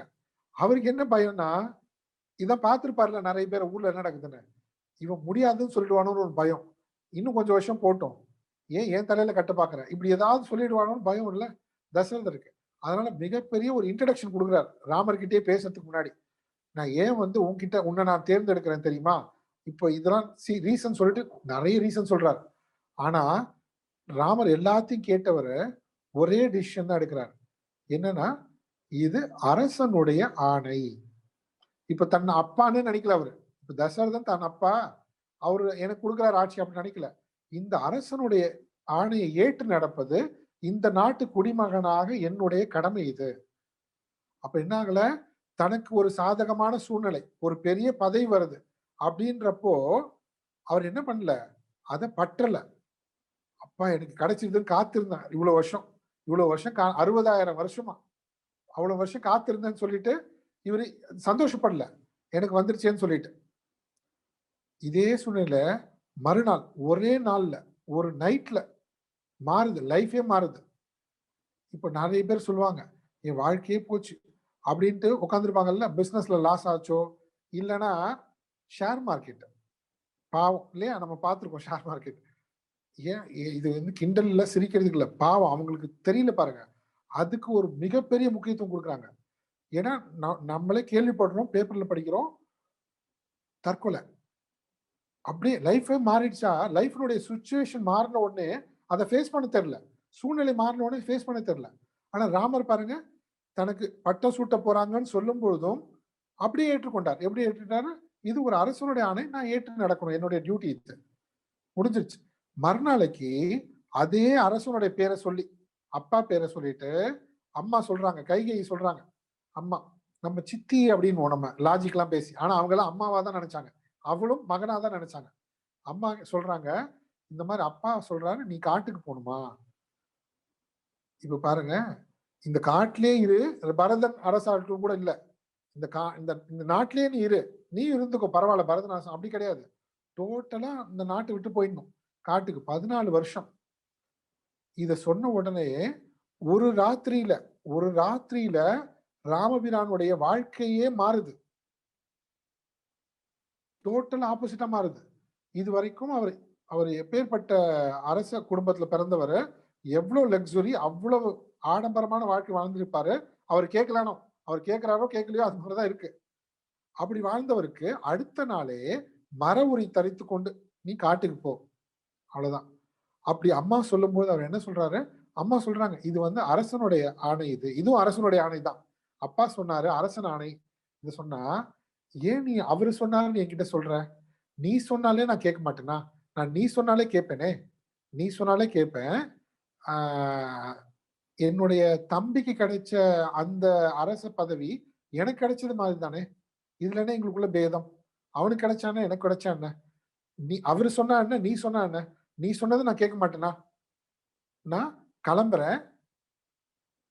எனக்கு கொஞ்சம் டைம் குடுங்க 1 மாசம்." அப்பல்லாம் இல்ல பாருங்க. 1 மாசம் டைம் திடீர்னு சொல்றீங்களே! தவணை கேட்டு ஒரு 2 மாசம் டைம் குடுங்களேன். எதுவுமே இல்ல. நான் கிளம்புறேன். எதிர்த்தே பேசல. கிளம்புறேன். எப்போ? 2 நாள் கழிச்சா? விடையும் பெற்றேன். அப்பவே பயந்துட்டார் உடனே. எந்த விதமான மனக்கலக்கமும் இல்ல பாருங்க. எந்த விதமான மனக்கலக்கமும் இல்ல. எப்படி தெரியுது அது? அவருடைய பேச்சுல தெரியுது. கைகேயி கிட்ட என்ன பேசுறாரு அவர் ராமர். ஆச்சரியமான விஷயம் இது. நம்ம இது நம்ம லைட்டா எடுத்துக்கிறோம். நம்ம யாருக்காவது அந்த சூழ்நிலை வரும்போது நம்ம எப்படி ரியாக்ட் பண்ணி கத்தி புலம்பி ஊரெல்லாம் கூட்டி என்ன பண்ணுவோம் நமக்கு தெரியும். எல்லாரும் வாங்க பஞ்சாயத்துக்கு கூட்டிடும். வசிஷ்டரே நீ என்ன பண்ணிட்டு இருக்க, குருவா நீ, இப்படி எங்க அப்பா ஏமாத்திட்டாரு. எதுவுமே கிடையாது. என் பரதன் எங்க, அவனை திட்டுறது இவனை திட்டுறது இல்லையா. அப்போ இவங்க என்ன சொல்றாங்க பாருங்க, சுகம் துக்கம் வரும்பொழுது யாருடைய மனது கலங்கவே இல்லையோ, துக்கேஷு அனுத்விக்னமனாக, கொஞ்சம் கூட கலங்கல. அப்போ அந்த கைகையிட்டு பேசும்போது மட்டுமா அப்ப நடிக்கிறார ராமர்? கிடையவே கிடையாது. இந்த மனக்கலக்கம் இல்லாத நிலை கடைசி வரைக்கும் இருக்கு. கடைசி வரைக்கும் இருக்கு. ஒவ்வொருத்தரையும் கன்வின்ஸ் பண்றாரு. ஆக்சுவலா பாதிக்கப்பட்டது ராமர். நேரடியா பாதிக்கப்பட்டது ராமர் தான் உண்மையிலேயே. ஆனா அவரோட மனசு கலங்கவே இல்லை. பாக்கி எல்லாரோட மனசு கலங்கிடுச்சு. சுத்தி எல்லாரோட மனசும் பாதிக்கப்பட்டிருக்கு அவரை தவிர. தசரதன்ல இருந்து, பரதன்ல இருந்து, லக்ஷ்மணன்ல இருந்து, சுமித்ரா தேவி, கௌசல்யா தேவியும் சுமித்ராவும் பாருங்க, அவங்க கிட்ட போறாரு. அடுத்து அவர் என்ன பேசுறாரு பாருங்க. அவர்கிட்ட போயிட்டு அம்மா கிட்ட போயிட்டு என்ன சொல்றாரு, நான் ஒரு 7 ஆண்டுனா கொஞ்சம் கம்மியா இருக்கும் பாத்தீங்களா, 14 வருஷம்ன்றதை விட 7 ஆண்டுனா கம்மியா இருக்கு, போயிட்டு வந்துடுவேன் நானு, நீ வந்து என்ன பண்ண, அப்பா நீ பாத்துக்கோ பத்திரமா. அப்ப கூட அவங்க ஒன்னும் சொல்லல. சரி ஓகே பரவாயில்ல போட்டும். இல்ல அவங்க என்ன சொல்றாங்க, பரதன் அரசாணம் போலான்னு சொல்றாங்க. பரதன் அரசாணம் போகணும்னு சொன்ன போது அவங்க அம்மாவுக்கு ரொம்ப சந்தோஷம். பரவாயில்ல, பேக்ரவுண்ட் இருக்கக்கூடிய பாலிடிக்ஸ் எல்லாம் ஒரு செகண்ட்ல புரிஞ்சிச்சு அவங்களுக்கு. ஆனா அதை பத்தி எல்லாம் பேசவே இல்லை. அம்மாவும் அப்படி இருக்காங்க பாருங்க. அவங்க எதுவுமே கிளறல. ஏவா என்னவா எதுக்கு அவரு, நான் போய் பேசுறேன் எதுவுமே சொல்ல. சரி பரவாயில்ல, அரசியல்லாம் இப்படிதான் இருக்கும், டக்கு டக்குன்னு மாறும், சூழ்நிலை மாறும். ஆனா அது பரவாயில்லதான். பரதன் வந்து உன்னை விட பெஸ்ட்பா. அப்ப பாருங்க அம்மா தேத்துறாங்க. உன்னை விட அவன் பெஸ்ட் 1000 மடங்கு நல்லவன் அவன். என்ன ஒண்ணு அந்த முறை இல்லை. என்ன முறை இல்லை, மூத்த வந்து அரசாலும் அந்த முறை இல்லை. பரவாயில்ல பரவாயில்ல. ஆனா அடுத்து ஒண்ணு சொல்லும் போது கௌசல்யாதையும் கலங்கிட்டாங்க. என்ன, அவன் அரசாளுவான், நான் இப்ப காட்டுக்கு போயிட்டு வந்துடுறேன்னு. அது முடியாது, அது முடியாது, நான் கூட வரேன், என்னை கூட்டு போயிடு. இல்ல நான் போயிட்டு தசரதன் கிட்ட நான் பேசுறேன், பேசி இந்த 2வது வரத்தை வந்து நான் மாத்த சொல்றேன். இவ்வளவு கலங்குறாங்க. எந்த சூழ்நிலையிலும் தன்னுடைய ஸ்டாண்ட் பாயிண்ட் மாறவே இல்லை. தன்னுடைய மனநிலை வந்து பாதிக்கப்படவே இல்லை. அவர் கொஞ்சம் கூட பாதிக்கப்பட்டிருந்தா கொஞ்சம் சப்போர்ட் கிடைச்சோட என்ன பண்ணுவோம் நம்ம, 4 பேர் சப்போர்ட் பண்ணிட்டாங்க, ஏன் பிரச்சனை இல்லை பாரு, அவங்கதான், நான் இல்ல, எனக்கு பதவியெல்லாம் வேண்டாம், ஆனா அவங்க கேட்கறாங்க, எப்படி சொல்லிடுவோம் நம்ம, நான் ரிசைன் பண்ணிடுவேன், நாளைக்கே ரிஜெக்ட் பண்ணுங்க, எப்படி இருக்கும் பாருங்க. இந்த மாதிரிதான் நம்ம பார்த்திருக்கோம் பாலிடிக்ஸ். அவரு கடைசி வரைக்கும் அதே ஸ்டாண்ட் பண்ணி நின்னார். எனக்கு பதவி வேண்டாம்னா வேண்டாம், பரதன் தான் ஆளுன்னு சொன்னா பரதன் தான். இங்க நம்ம இங்க புரிஞ்சுக்க வேண்டியது என்னன்னா, சுகமான சூழ்நிலை வரும்பொழுது அதில் பற்று கொள்ளவில்லை. அதனால அவர் என்ன பண்ண முடியுது, ஒரு துக்ககரமான சூழ்நிலை வரும்பொழுது அதனால பாதிக்கப்படுவதில்லை. ஆனா இது ரெண்டுமே பாத்தீங்கன்னா மத்தவங்க எல்லாரும் சுத்தி இருக்கிறவங்க எல்லாரும் பாதிக்கப்பட்டார்கள். இது புரிஞ்சுக்கணும் டிஃபரன்ஸ். யாரு ஸ்தித பிரக்ஞன், யார் வந்து இறைநிலையில இருப்பவன், யாருடைய மனது தன்னுடைய முதல் ஸ்லோகத்துல சொன்னார் பாருங்க, ஆத்மனா ஏவ துச்சக, யாருடைய சந்தோஷம் இந்த வெளி உலகத்துல இல்ல, வெளி உலகத்தை நம்பி இல்ல அவங்களோட சந்தோஷம். அடுத்து கைகை கிட்ட போகும்போது இல்ல சுமித்ரா தேவி கிட்ட போகும்போது அவங்க பாத்தீங்கன்னா அவங்க அதை விட சூப்பர். என்ன சொல்றாங்க, அவங்களுடைய அவங்க கண்ணுல அப்படியே லேசா கலக்கத்தை பாக்குறாரு ராமர். அவருக்கு புரிஞ்சிருச்சு. என்ன புரிஞ்சிருச்சு, நீங்களும் வந்து நான் காட்டுக்கு போய் கஷ்டப்படுவேன்னு நினைக்கிறீங்க, நான் காட்டுக்கு போனா அங்க ரொம்ப சிரமப்படணும், அங்க சாப்பாட்டுல இருந்து ஆரம்பிச்சு கிளைமேட்ல இருந்து என்ன மிருகங்களுடைய தொல்லை, ராட்சசர்கள், இது பத்தி நீங்க கவலைப்படுறீங்க. ஆனா என்ன பொறுத்த வரைக்கும் இந்த அயோத்தியும் ஒன்றுதான், என்னோட அந்த காடும் ஒன்றுதான், ரெண்டுத்துக்குமே வித்தியாசம் இல்ல. இது சொல்றாரு சுமித்ரா தேவிட்ட சொல்றாரு ராமர். அப்போ லக்ஷ்மணன் ஒவ்வொருத்தர்ட்டையும் அவருடைய பேச்சு இங்க சொன்னோம்ல நம்ம, இங்க பாருங்க, வீத்தராக பயக்ரோதம். அடுத்து இப்ப நம்ம பாக்குறோம் பயம், பற்று, பயம், குரோதம். இப்ப இத பண்ணது யாரு, பண்ணது கைகை கூட கூனி சேர்ந்து கைகை பண்ணா 2 பேரும். லக்ஷ்மணன் கோவம் வருது, அந்த கூனியை நான் என்ன பண்றேன் பாரு அப்படின்னு கிளம்புறான். பரதன் கோவம் வருது, ஆனா ராமர் அடக்குறார். அதுக்கப்புறம் கைகை அப்பா அம்மா எல்லாரையும் திட்டுறான் லக்ஷ்மணன். ஆனா யாரையுமே திட்டக்கூடாது. நீ வேதம் படித்த வாயிலிருந்து இந்த மாதிரி பேசலாமா பெற்றோர்களை?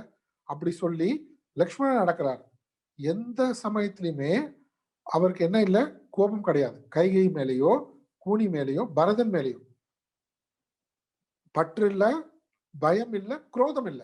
இது இது என்ன இந்த ஃபேமிலியில இப்படி பண்ணிட்டாங்க, என்ன ஏமாத்திட்டாங்க இப்படின்னு எந்த விதமான கோபமும் குரோதம், அது பகைமையா மாறல. ராமருக்கு மாறல, மற்றவங்களுக்கு எல்லாம் அப்படியே வந்துருச்சு.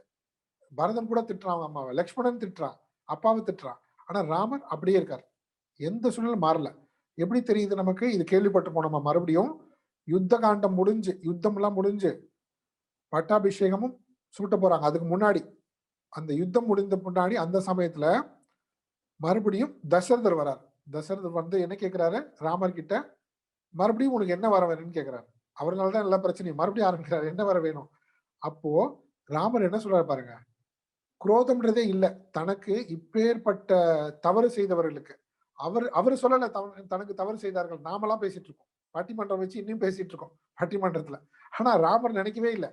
அவர் என்ன நினைக்கிறாரு, வரம் என்ன வரம் வேணும்னு தசரதன் கேட்ட உடனே பித்ருலோகத்துல இருந்து வராரு. அவரு பித்ருலோகம் போயிட்டு அங்கிருந்து மறுபடியும் வராரு, வந்துட்டு ஆசீர்வாதம் பண்றாரு. அப்போ கேட்கும் போது அவர் என்ன சொல்றாரு, நீ என்னுடைய அம்மா கைகை மறுபடியும் எனக்கு தாயாக வேண்டும், பரதன் மீண்டும் எனக்கு தம்பியாக வேண்டும், இதுதான் எனக்கு வரம் வேண்டும்னு கேட்கிறாரு.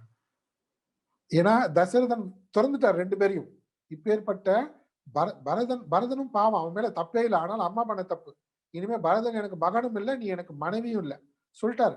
அவன் எனக்கு கிரியை செய்யக்கூடாது, எனக்கு ஈமை கிரியை அவன் செய்யறதுக்கு அவனுக்கு உரிமை கிடையாது. இப்பேற்பட்ட தசரத சக்கரவர்த்தி இறந்து போறாரு. அவருக்கு ராமரால பண்ண முடியல, பரதனால காரியம் பண்ண முடியல, லக்ஷ்மணனால பண்ண முடியல. பாருங்க, யாருமே அவங்களுக்கு பண்ண முடியல. க்ளோஸ், ரொம்ப க்ளோஸ் பையன்தான், பையனே இல்ல, மகனே இல்ல, குழந்தையே இல்ல, அவருக்கு பண்ண முடியல. பற்று அதான். ஆனா ராமர் எந்த சமயத்திலும் பாதிக்கப்படவே இல்லை. இதே கருத்து தான் அடுத்த பாட்டினுடைய கண்டினியூஷன் பாருங்க. இந்த பாட்டினுடைய எக்ஸ்பிளனேஷன் மாதிரி இருக்கும். யக சர்வத்திர அபிஸ்நேக, அனைத்திலும், ஸ்நேகம்னா பற்றிங்க, அபிஸ்நேக எந்த யாரிடத்திலும், அனைத்திலும், எந்த விஷயத்திலும் பற்று வைக்காமல். அடுத்த பாயிண்ட், எந்த விஷயத்திலும் பற்று வைக்காமல், சுப அசுப பிராபிய. அங்க சுக துக்கம் சொன்னாங்களா, சுக துக்கம் வந்தது. இங்க என்ன சொல்றாங்க, சுப அசுப. துக்கம்ன்றது நம்மளை பொறுத்த வரைக்கும் அசுபம், சுகம்ன்றது சுபம். சுப அசுப பிராபிய, நல்லது அல்லது கெட்டது விஷயத்தை அடைந்து, ந அபிநந்ததி ந துவேஷ்டி, மகிழ்வதில்லையோ வெறுப்பதில்லையோ. இந்த 56வது சொன்னதனுடைய பாட்டினுடைய அடுத்த விளக்கம் தான் இது, அதுக்கான விளக்கம் தான் இந்த பாட்டு. அங்க இருக்கக்கூடிய வார்த்தைகளுக்கு இங்க வேற வார்த்தைகளை சொல்றாங்க. யார் வந்து சுபம் அடைந்து அபிநந்தத்தி மகிழ்வதில்லையோ, அசுபம் பிராபிய ந துவேஷ்டி, அசுபத்தை அடைந்து அதை வெறுப்பதில்லையோ, துக்ககரமான சூழ்நிலைகளை அடைந்து அதை வெறுப்பதில்லையோ, தஸ்ய பிரக்ஞா பிரதிஷ்டிதா, அவனுடைய புத்தி தான் ஸ்திரமானது. அதாவது அப்படிப்பட்டவனுடைய புத்தி தான், மனம் புத்தி தான் இறைநிலையில் நிலை பெற்று விட்டது. அதாவது சித்த பிரக்ஞன் இறைநிலையில் ஊன்றியவன், நிலை பெற்று விட்டவன் அவன்தான். சரி, இப்போ அடுத்த கேள்வி என்ன? ஓகே, இந்த ஸ்தித பிரக்ஞன் கிம் ஆசீத கேட்டாலே, ஸ்திததி கிம் பிரபாஷேத அது சொல்லியாச்சு. அடுத்து என்ன வந்தது, ஸ்திததி கிம் ஆசீத, அவர் எவ்விதம் உட்காருவார். அந்த உட்காருவார்ன்றத லிட்டரா எடுத்துக்கூடாது, நம்ம அந்த அடுத்த ஸ்லோகத்தை படிக்கலாம். ஸ்திததி கிம் பிரபாஷேத கிம் ஆசீத. இப்ப 58வது ஸ்லோகம், அதற்கான விடை அங்க இருக்கு, நம்ம படிக்கலாம். 58வது ஸ்லோகம், யதா சம்ஹரதே சாயம், यदा संहरते चायं, யதா சம்ஹரதே சாயம், यदा संहरते चायं, கூர்மோங்கானீவ சர்வஷः, कूर्मोऽङ्गानीव सर्वशः, கூர்மோங்கானீவ சர்வஷः, कूर्मोऽङ्गानीव सर्वशः, இந்திரியாணீந்திரியார்த்தேभ्यः, इन्द्रियाणीन्द्रियार्थेभ्यः, इन्द्रियाणीन्द्रियार्थेभ्यः इन्द्रियाणीन्द्रियार्थेभ्यः तस्य प्रज्ञा प्रतिष्ठिता तस्य प्रज्ञा प्रतिष्ठिता तस्य प्रज्ञा प्रतिष्ठिता तस्य प्रज्ञा प्रतिष्ठिता இப்போ இது சேர்ந்து படிப்போம் यदा संहरते चायं कूर्मोऽङ्गानीव सर्वशः इन्द्रियाणीन्द्रियार्थेभ्यः तस्य प्रज्ञा प्रतिष्ठिता ஓகே எப்பொழுது यदा கூர்மக சர்வசக அங்காணி ஆமையானது எல்லா பக்கங்களிலிருந்தும் அங்காணி தனது உறுப்புகளை சம்ஹரத்தை இவ உள்ளிழுத்து கொள்வது போல. நம்ம கேள்விப்பட்டிருக்கோம் ஆமை என்ன பண்ணும், தன்னுடைய தலையை கூட தன்னுடைய இந்திரியங்களையும் தலையும் என்ன பண்ணும், உள்ள இழுத்துக்கொள்ளும், ஓட்டுக்குள்ள இழுத்துக்கொள்ளும். அது போன்று யதா இந்த மனிதன் இந்திரிய அர்த்தேபியக உலக பொருட்கள் இந்திரிய விஷயங்களிடத்து இந்திரிய பொருட்களிடத்தும் இந்திரியாணி சம்ஹரத்தை இந்திரிய பொருட்களிடமிருந்து இந்திரியங்களை உள்ளிழுத்துக் கொள்கிறானோ உள்ளிழுத்துக் கொள்வான். முற்றிலுமாக இந்திரிய விஷயங்களிலிருந்து இந்திரியங்களை உள்ளிழுத்துக் கொள்வான். withdrawal of the senses. அப்புறம் தஸ்ய பிரக்ஞா பிரதிஷ்டிதா அவனுடைய புத்தியானது நிலை பெற்றது என்று அறிந்து கொள். அப்போ அடுத்த பாயிண்ட்ங்க ஒவ்வொரு பாயிண்டா நோட் பண்ணிட்டு வரீங்களா என்னெல்லாம் ஆன்சர்னு. ஃபர்ஸ்ட் பாயிண்ட் என்ன, மனோகத்தான் சர்வான் காமான் மனோகத்தான் மனதிலிருந்து முழுவதுமாக எல்லா ஆசைகளும் நீங்கி விட்டது, பிரஜகாத்தி துறந்து விட்டான். இரண்டாவது ஆத்மன ஆத்மனியவ சந்துஷ்டக தான் தன் ஆத்மஸ்வரூபம் ஆத்மானந்தத்திலே லயித்திருப்பவன். மூணாவது என்ன, சுபா அசுபம் நாபி நந்ததி ந துவேஷ்டி இது இருக்கு. இப்ப இங்க என்ன சொல்றாங்க, இதுல கண்டினியூட்டி இருக்கணும் மறந்துடக்கூடாது. அந்த எஸ் சர்வத் அது முடிச்சிட்டோம் நம்ம. இங்க என்ன சொல்றாங்கன்னா புலன்கள் இந்திரியங்களை இங்க ஆமை உதாரணம் கொடுக்குறாங்க. நம்ம இதுக்கு ஃபேமஸ் அது கேள்விப்பட்டிருப்போம். நம்ம ஆமை வந்து எப்படி புலன்களிடமிருந்து இந்த உள்ள இழுத்துக் கொள்கிறது, அது போல இவரை உள்ள இழுத்துக் கொள்கிறார். இங்க என்ன அர்த்தம், அது இவர் என்ன கேள்வி கேட்டாரு, உட்காருவதுன்னு கேட்டார். அவர் எப்படி உட்காருவார்னு கேட்டார். இங்க உட்காருவார்னா என்ன அர்த்தம்னா, இங்க இப்படி பிசிக்கலா இப்படி உட்காருதுன்னு அர்த்தம் கிடையாது. இந்திரியங்கள் அதனுடைய இடத்திலேயே இருக்கின்றதுன்னு அர்த்தம். புரியுதுங்களா? அவருடைய இந்திரியங்களுடைய நிலை எப்படி, பொதுவா இந்திரியங்கள் என்ன பண்ணும், இந்திரியங்கள் அதனுடைய நிலையில இருக்காது.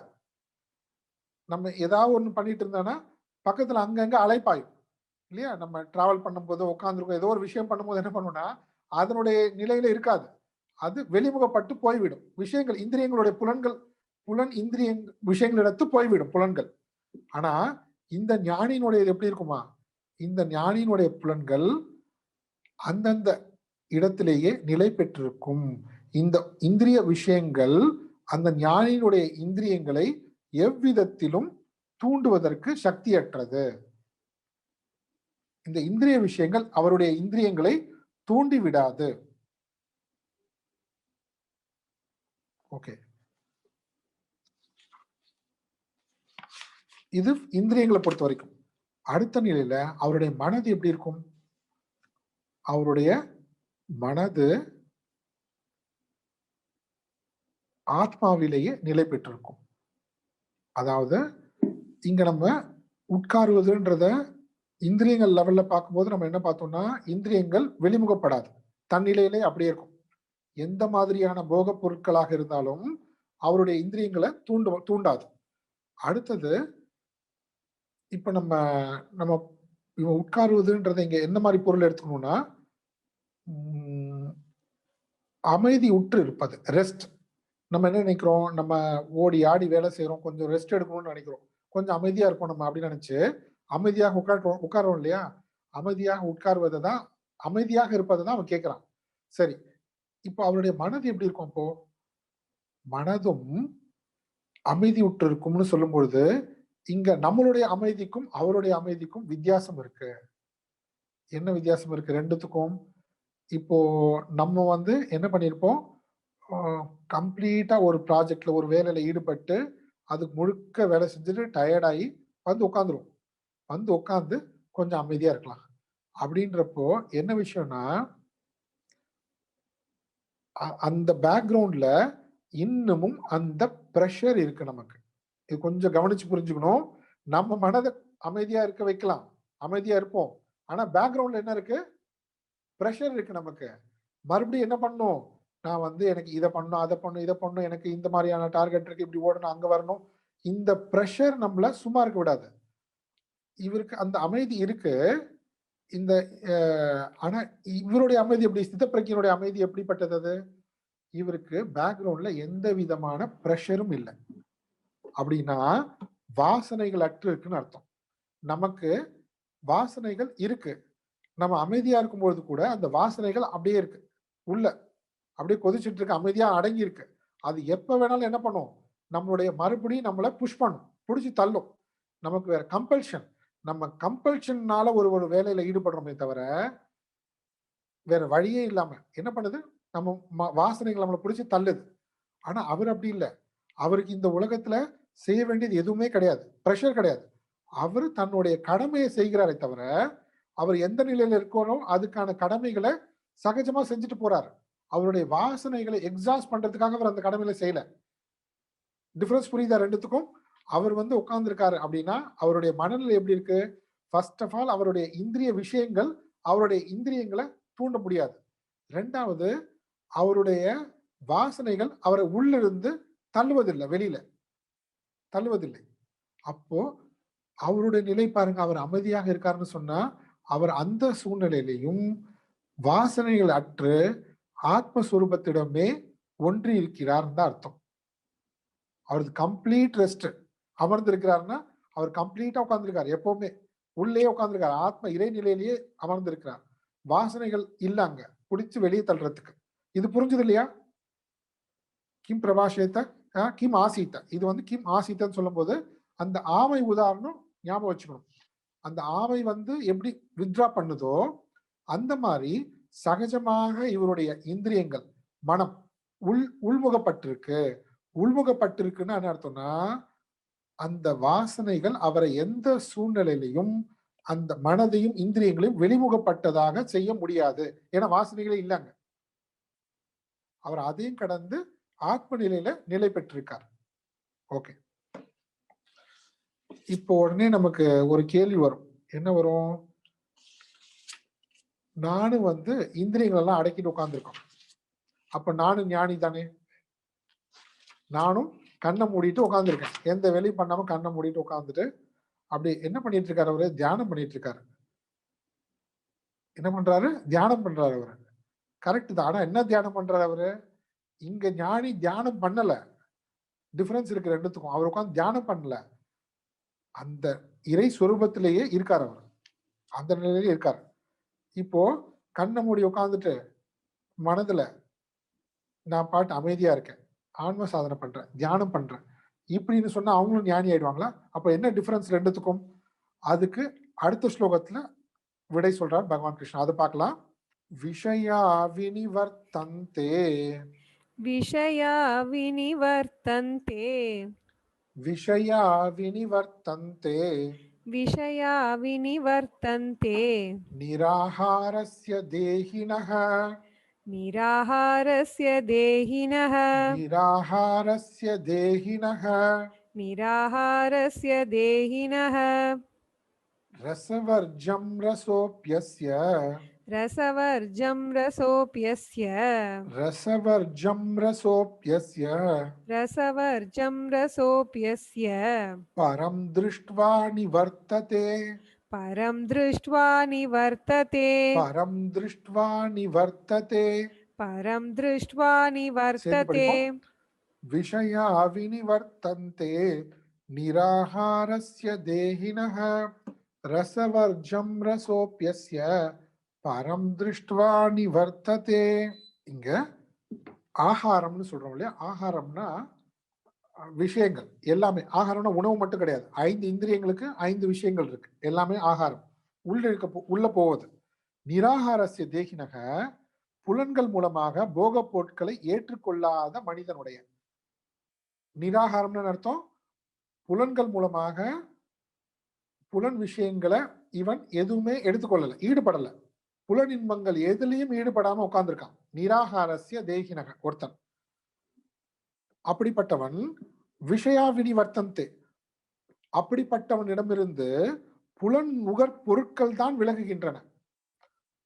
ஒருத்தன் எந்த விதமான போகங்கள்லயும் விஷயங்கள் ஈடுபடாம ஒருத்தன் விலகி இருக்கான்னு வச்சுக்கோங்க.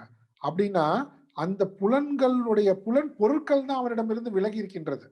ஆனா ரசவர்ஜம், ஆனா அவனுக்குள்ள இருக்கக்கூடிய அந்த புலன் பொருட்கள் இடம் உள்ள அந்த வாசனை, அந்த ஆசை இருக்குல்லையே, அந்த வாசனை அது அவரிடம் இருக்காங்க. இப்ப புரியுதா டிஃபரன்ஸ்? புலன்கள்ல இருந்து புலன் நுகர் விஷயத்திலிருந்து விலகிட்டாதனால ஒருத்தன் ஞானி கிடையாது.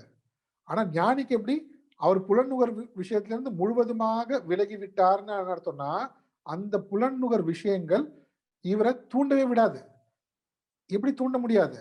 ஏன்னா இவருக்குள்ள வாசனையே இல்லை. வாசனை இருந்தாதான் அதனால அட்ராக்ட் ஆகி அது வெளியே போகும், மனசு வெளியே போகும். இவரை அட்ராக்ட் பண்றதுக்கு ஒரு பொருள் இருந்தாலும் இவர் அட்ராக்ட் ஆகுவதற்கு வாய்ப்பு இல்லை, ஏன்னா உள்ள வாசனை இல்லை.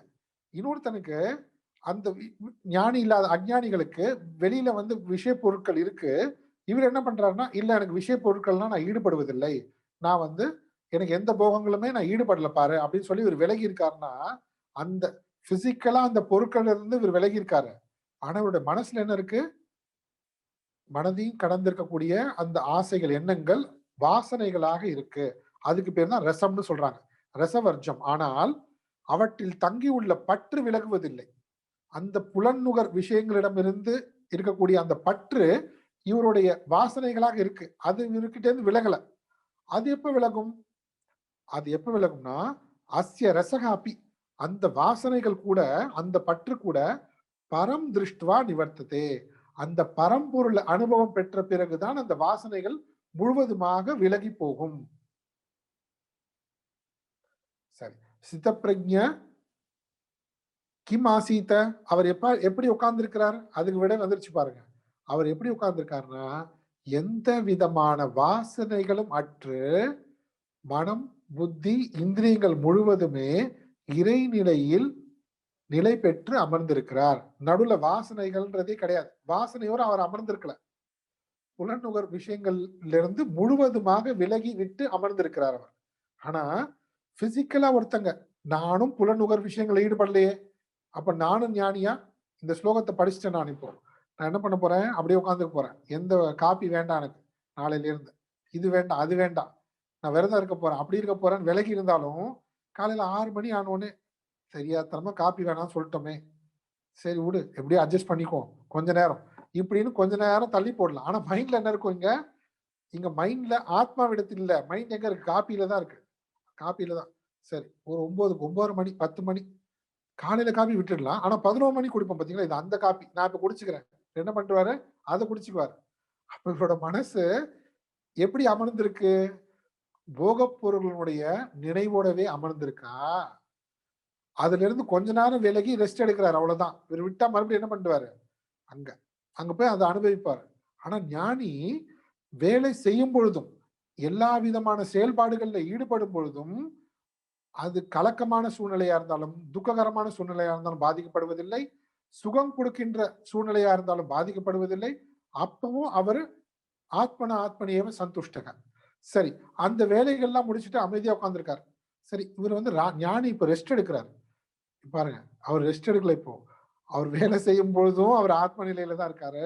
அவர் அமர்ந்திருக்கும் போது வேலையிலிருந்து முழுவதுமாக விடுபட்ட நிலையில அவர் எப்படி இருக்காருன்னு பார்த்தா, அப்பவும் அவர் ஆத்ம நிலையிலே இருக்கார். எந்த டிஃபரன்ஸும் இல்லை, எந்த விதமான பாதிப்பும் அவருக்கு இல்லை. வேலையில ஈடுபட்டு கொண்டிருக்க போதும் அந்த மனிதர்களோ அந்த புலன்நுகர் பொருட்களோ அதனால இவர் பாதிக்கப்படல. அந்த வேலைகள்ல இருந்து இவர் விடுபட்டு இருக்காருன்னு சொல்லும் பொழுதும் இவரு அந்த வாசனைகளே அற்ற நிலையினால அப்பவும் இவருக்கு எந்த டிஃபரன்ஸும் இல்லை.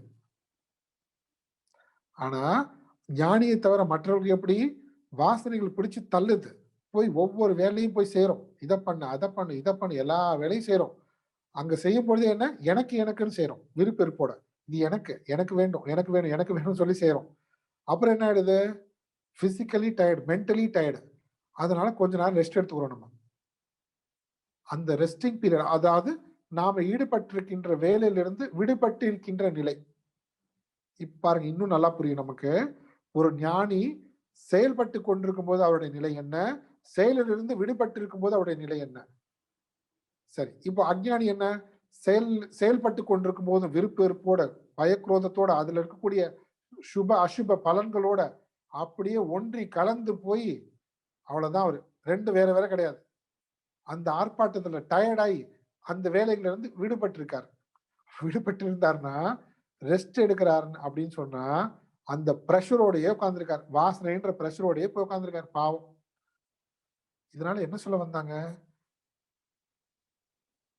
முழுவதுமாக இதுல இருந்தெல்லாம் விடுபடணும்னா, பரம் திருஷ்டுவா நிவர்த்ததே. ஒன்லி பிசிக்கலி நான் வந்து எல்லாத்துல இருந்து விலகி இருக்கேன்.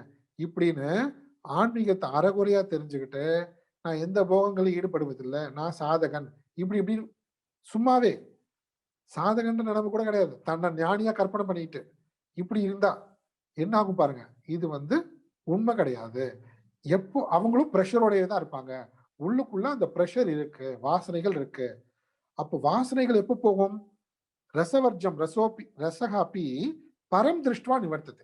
அந்த பரம்பொருள் நமக்குள்ள இருக்கக்கூடிய பரம்பொருளை அனுபவம் பெற்ற பின்னாடி தான் அந்த பரம்பொருள் அனுபவம் பெற்ற பின்னாடி தான் அந்த வாசனைகள் முழுவதுமாக நீங்கும்.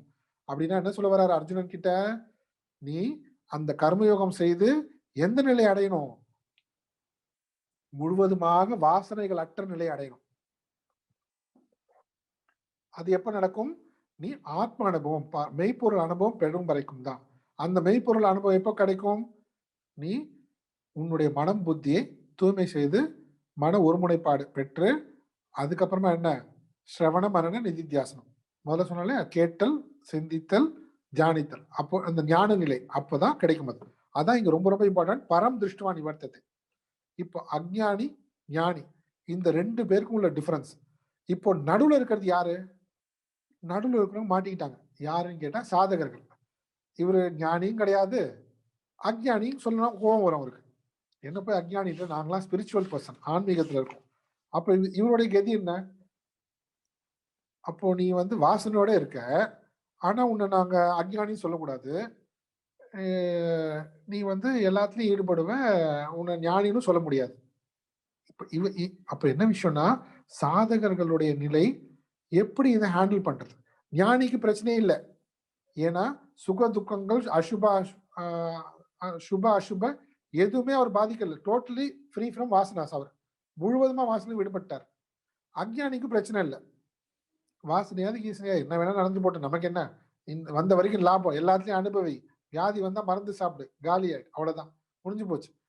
இங்க சொல்றாங்கல்ல, எல்லா பிளஷர்ல ஈடுபட்டு எதை பத்தி சிந்திக்க போறது கிடையாது. பாப புண்ணியத்தை பத்தி கவலைப்பட போறது கிடையாது. எதுவுமே கிடையாது அவருக்கு. அவருக்கும் பிரச்சனை இல்லை. நடுவுல இப்போ நம்ம என்ன பண்றது? அப்போ இந்த வாசனையும் இந்த புலன் நுகர் விஷயங்களையும் நாம எப்படி எதிர்கொள்றது? இத வந்து எவ்வளவு டேஞ்சரஸ் இது, இதை நம்ம எப்படி ஹேண்டில் பண்ணி, இதெல்லாம் அடுத்த ஸ்லோகங்களை சொல்ல போறாரு, நம்ம படிக்கலாம். யததோ ஹ்யபி கௌந்தேய यततो ह्यपि कौन्तेय யததோ ஹ்யபி கௌந்தேய यततो ह्यपि कौन्तेय புருஷஸ்ய விபஷ்சிதஹ पुरुषस्य विपश्चितः புருஷஸ்ய விபஷ்சிதஹ पुरुषस्य विपश्चितः இந்திரியாணி பிரமாதீனி इन्द्रियाणि प्रमातीनि இந்திரியாணி பிரமாதீனி इन्द्रियाणि प्रमातीनि ஹரந்தி பிரசபம் மனஹ हरन्ति प्रसभं मनः ஹரந்தி பிரசபம் மனஹ. हरन्ति प्रसभं मनः यततो ह्यपि कौन्तेय पुरुषस्य विपश्चितः इन्द्रियाणि प्रमातीनि ஹரந்தி பிரசபம் மனஹ. இங்க சொல்ற கௌந்தேயா, நிச்சயமாக யததஹ விபஸ்சிதஹ புருஷஸ்ய, முயற்சி உள்ள, யததஹ விபஸ்சிதஹன அறிவுள்ள, அறிவுள்ளன்னு சொல்லும்போது விவேகம் உள்ள, அதாவது நித்திய அனித்திய விவேகம் உள்ள. நித்திய அனித்தியம் தெரியுது, சத்சங்கம் வந்துட்டான், குரு குரு ஈஸ்வரனுடைய கிருபையும் இருக்கு, அவன் இந்த விஷயம்லாம் கேட்கிறான், ஆத்ம விஷயம்லாம் கேட்கிறான். அப்படிப்பட்ட விவேகம் உள்ளவர்களிடம் கூட முயற்சி செய்யறான். அவனும் புலன்கள்ல இருந்து நம்மளை பாதுகாத்துக் கொள்ளணும், புலன் விஷயங்களிடம் இருந்து இந்த மாதிரி எல்லாம் முயற்சி செய்யறான். மனம் புத்திய நம்ம நிலை பெற செய்ய வேண்டும், இறைவனிடத்தில் செலுத்த வேண்டும், இப்படி எல்லா விதமான முயற்சி செய்கின்ற விவேகி, விபஷிதக விவேகம் உடைய கூடிய அறிவுள்ள, விவேக அறிவுள்ள மனிதனின் மனக அபி, மனதை கூட பிரமாதீனி, கொந்தளிப்புடைய, இந்திரியாணி, கொந்தளிப்புடைய இந்திரியங்கள் பிரசபம் ஹரந்தி, பலவந்தமாக இழுத்து சென்று விடுகிறது. இந்திரியங்கள் என்ன பண்றது? விவேக அறிவுடைய மனிதனுடைய மனதை கூட கொந்தளிப்புள்ள இந்திரியங்கள், அப்படின்னா புலன் விஷயங்கள்ல ஈடுபட்டு ஈடுபட்டு ஈடுபட்டு அந்த இந்திரியங்கள் அந்த வாசனைகள் அதிகமாக பாதிக்கப்பட்டிருக்கு. அப்படிப்பட்ட இந்திரியங்கள் என்ன பண்ணுகிறதுனா, முயற்சி செய்பவனுடைய மனதை கூட பலவந்தமாக புலன் விஷயங்களிடம் கொண்டு போய் விடுகின்றன, இழுத்து சென்று விடுகின்றது. ஏன்னா இங்க பேசக்கூடியது கிம் ஸ்திததி கிம் ஆசீத, அவன் சுலபமா கேட்டுட்ட அர்ஜுனன், ஞானி எப்படி அமர்ந்திருப்பார் அப்படின்னா இந்த விஷயங்கள்ல இருந்து எப்படி விலகி இருப்பார். இப்போ சாதனைகளை பத்தி சொல்லும் போது என்ன சொல்றாங்க, அந்த சாதனைகள் அவன் முழுவதுமாக முயற்சி செய்யும் பொழுது கூட அவனுடைய மனதும் புலன் விஷயங்கள்ல அடித்து செல்லப்பட்டு விடும். இப்ப அதுக்கு என்ன பண்றது? அந்த சமயத்துல சாதகர்கள் என்ன பண்ணும்? 61வது ஸ்லோகம் பாருங்க. தானி சர்வாணி சம்யம்ய, தானி சர்வாணி சம்யம்ய, தானி சர்வாணி சம்யம்ய, தானி சர்வாணி சம்யம்ய, யுக்த ஆசீத மத்பரஹ, யுக்த ஆசீத மத்பரஹ, யுக்த ஆசீத மத்பரஹ, யுக்த ஆசீத மத்பரஹ, வசே ஹி யஸ்யேந்திரியாணி, வசே ஹி யஸ்யேந்திரியாணி, வசே ஹி யஸ்யேந்திரியாணி, வசே ஹி யஸ்யேந்திரியாணி, தஸ்ய பிரஜ்ஞா பிரதிஷ்டிதா, தஸ்ய பிரக்ஞா பிரதிஷ்டிதா, தஸ்ய பிரஜ்ஞா பிரதிஷ்டிதா. தஸ்ய பிரக்ஞா சேர்ந்து பிரதிஷ்டிதா. படிப்போம். தானி சர்வாணி சம்யம்ய யுக்த ஆசீத மத்பரஹ, வசே ஹி யஸ்யேந்திரியாணி, தஸ்ய பிரஜ்ஞா பிரதிஷ்டிதா. தானி, அதாவது கொந்தளிப்புள்ள இந்திரியங்கள் மனதை வலுக்கட்டாயமாக புலன் விஷயங்களிடத்து இழுத்து செல்லும் பொழுது அவைகளை, அந்த சர்வாணி சம்யம்ய, அந்த அனைத்து இந்திரியங்களையும் நன்றாக, புலன்களையும் நன்றாக வசப்படுத்தி, யுக்தக மத்பரக, தமிழ்ல புரகன் போட்டு மாத்திக்கோங்க, மத்பரக. சரி, ஒருமுகப்படுத்திய மனமுடையவன் அந்த இந்திரியங்களை வலுக்கட்டாயமாக சொல்லும்போது சப்ளிமேஷன், நன்றாக விவேக சக்தியை பயன்படுத்தி வைராகியத்துடன் கூடியவனாக மறுபடியும் என்ன பண்ணணும்? இந்திரியங்கள் மனதை வெளிமுகப்பட்டதாக வெளியில இழுத்துட்டு போயிடுச்சு உலக விஷயத்திடத்து, மறுபடியும் அந்த மனதை பிடித்து விவேக வைராகியத்தின் மூலமாக இழுத்து கொண்டு வந்து மத்பரக, எண்ணிய லட்சியமாக கொண்டு, ஆசீத்த அமர வேண்டும், என்னையே லட்சியமாக கொண்டு அமர வேண்டும் அர்த்தம், மனதை என்னிடத்து நிலை பெறச் செய்ய வேண்டும். ஏனென்றால் எஸ்ய இந்திரியாணி வசே, யாருடைய இந்திரியங்கள் அவனுடைய வசத்தில் இருக்கிறதோ, தஸ்ய பிரஜ்ஞா பிரதிஷ்டிதா, அவனுடைய புத்தி ஸ்திரமானது, அதாவது அவனாலதான் ஆத்மாவில் நிலை பெற முடியும், ஆத்மாவிடத்து நிலை பெற முடியும். இங்க யார சொல்றாங்க? இங்க ஞானிய சொல்ல. தஸ்ய பிரஜ்ஞா பிரதிஷ்டிதான ஞானிய சொல்லல இங்க. இப்ப புரியுதுங்களா ஏன் நம்ம சாதகர்கள் சொன்னோம்? ஞானி இதுல இருந்து விடுபட்டு இருக்காரு, வாசனைகளற்று இருக்கார், அவரை இந்த இந்திரியங்களால ஒண்ணுமே பண்ண முடியாது. ஆனா யாருக்கு ஈஸ்வரன், இறைவன் இறை சுரூபம், ஆத்மஸ்வரூபம், இறை சுரூபத்தை நான் உணர வேண்டும் என்கின்ற முயற்சி இருக்கின்றதோ அவர்கள் சாதகர்கள். அவர்கள் அந்த முயற்சியில ஈடுபடும் பொழுது அவர்களுக்கு இன்னும் வாசனைகள் இருக்கு. அவங்க உலகப் பொருட்களிலிருந்து விலகி இருக்கலாம். ஆனாலும் அந்த உலகப் பொருட்கள் அப்படிப்பட்ட விவேகிகளுடைய மனதை கூட மறுபடியும் பிடித்து வெளியே இழுத்து போயிட்டு விடும். அதனால அவங்க என்ன பண்ணும், அந்த சமயத்துல மத்பரக, என்னையே குறிக்கோளாக கொண்டு மறுபடியும் என்ன பண்ணும், என்னுடைய குறிக்கோள் ஈஸ்வரன், இறை சுரூபம். அப்படி என்னை குறிக்கோளாக கொண்டு மறுபடியும் என்ன பண்ண முடியும், இறைவனை குறிக்கோளாக கொள்ளும் பொழுது இந்த இந்திரியங்கள், மனம், புத்திலாம் எளிமையாக வசப்பட்டு விடும். அப்படி வசப்படுத்தி இறைவனுடைய குறிக்கோளாக கொண்டு இந்திரியங்கள், மனங்களை வசப்படுத்தி மறுபடியும் என்னிடத்தில் நிலை பெற வேண்டும். இப்போ நம்ம கேட்போம், என்னுடைய மைண்ட் எப்படி கண்ட்ரோல் பண்ணுது, என்னுடைய சென்சஸ் எப்படி கண்ட்ரோல் பண்றது, இப்படி கேட்டே இருப்போம் பாருங்களேன். இதை நம்ம மற்றவங்களை கேட்போம். மெயினா ஸ்டூடெண்ட்ஸை கேட்டுருவோம். ஏன்னா அவங்க தானே பாவம் மாற்றுறத. என்னுடைய பையன் படிக்கவே மாட்டான், என் பொண்ணு படிக்க மாட்டான். என்ன நடக்குது, அவன் படிக்க புக்கை எடுத்து வைக்கிறான், ஆனா இந்திரியங்கள் வசப்படல. அப்படின்னா என்ன பண்றோம், எதை நம்ம டார்கெட்டா குறிக்கோளை வச்சிருக்கோமோ அந்த இடத்துல மனமும் இந்திரியங்களும் போலனா அதான் வசப்படலன்னு அர்த்தம். அப்போ இவனுடைய பாடம் படிக்க மாட்டேன்றான், இவன் கவனம் இங்க இல்ல, அவனுக்கு விளையாட்டுலயே போகுது, அதுலயே போகுது, இதுலயே போகுது, மைண்ட் போல. இப்போ அவனுக்கு என்ன பண்றது, மத்பரக என்ன பண்ணா வேற வழியே கிடையாது. அவனுக்கு இதனுடைய இம்பார்ட்டன்ஸை புரிய வைக்கணும். வேற என்ன பண்ணாலும் நமக்காக, உங்களுக்காக, நீங்கள பார்த்து அவன் என்ன பண்ணுவான், நீங்க வரும்போது புக் எடுத்து கையில வச்சுக்குவான். நீங்க இருக்கும்போது புக்கை வச்சு கையில வச்சுப்பான். ஆனா உள்ள என்ன வச்சிருக்கா நமக்கு தெரியாது இல்ல. அதனால என்ன பண்ண முடியாது, இதெல்லாம் வழி கிடையாது. அப்ப என்ன வழி, பரம் திருஷ்டுவா நிவர்த்தத்தை மத்பரக சொன்னார் பாத்தீங்களா. அப்போ நீ படிக்கிற இந்த படிப்பினுடைய வேல்யூ என்ன, இது உன்னை எந்த இடத்துக்கு கொண்டு போய் சேர்க்கும், நீ ஒரு நார்மலான பர்சனா, நீ ஒரு 10ஓட 11 இருக்க போறியா, இல்லைன்னா இந்த ஸ்டேட்டை நீ ரீச் பண்ண முடியும் உன்னால. இந்த மாதிரி எல்லாம் அவனை இன்ஸ்பயர் பண்ணா, ஒரு ஹையர் கோல் அவனுக்கு விஷுவலைஸ் பண்ணி காமிச்சா, அவனே என்ன பண்ணுவான், ஆட்டோமேட்டிக்கா முயற்சி செஞ்சு அந்த முயற்சியில எத்தனை தடவை தோல்வி அடைஞ்சாலும் பரவாயில்ல, ஆனா ஒரு நாள் அவன் வெற்றி பெறுவான்.